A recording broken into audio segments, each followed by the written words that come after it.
You need to stop right now. This isn't your property, and you don't get to decide what happens here. I'm not deciding anything, I'm helping them, and I'm not doing anything illegal.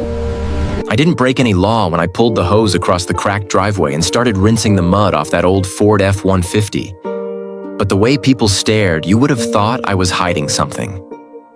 The truck looked rough, caked with dried farm dirt along the doors, straw packed into the bed, wheels stained brown from years of hauling feed and fencing, and that alone was enough for assumptions to start forming. The owners were an elderly couple who stood a few steps back near the garage, the man leaning slightly on a cane, the woman clutching a towel with hands that shook even when she tried to smile. They told me the truck used to be his life. He had been a farmer and part-time delivery driver for decades, using that same F-150 to haul crops, tools, and sometimes neighbors who needed a ride. After his health declined and her knees stiffened, the truck sat more often than it moved. They could not afford detailing or repairs, but they could not sell it either because it was still their only way to get groceries and doctor visits. As the water ran, revealing patches of white paint under years of grime, a man from across the street walked over with his jaw tight and his voice already raised. He pointed at the windshield and said it was too dirty to be safe, complained about water running toward his driveway, and insisted this looked like an illegal car wash business. Before I could explain, he pulled out his phone and said he was calling it in for safety.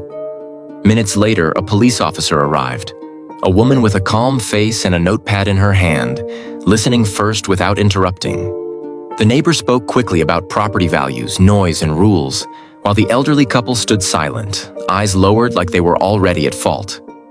When the officer finally asked whose truck it was, the old man straightened and said softly that it was his, bought new after his first good harvest, paid off with years of hard work.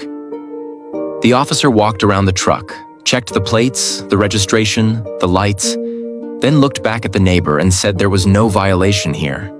She reminded him that helping someone clean their own vehicle was not a crime and that assumptions were not evidence. The neighbor stepped back, suddenly quiet. The woman beside me wiped her eyes as I turned the hose back on, slower this time, careful not to splash. By the end, the truck did not look new, but it looked respected again, and like its story finally showed through. If you saw this happen on your street, would you have asked questions first or made the same call? And do you think kindness still deserves space where rules are used too quickly?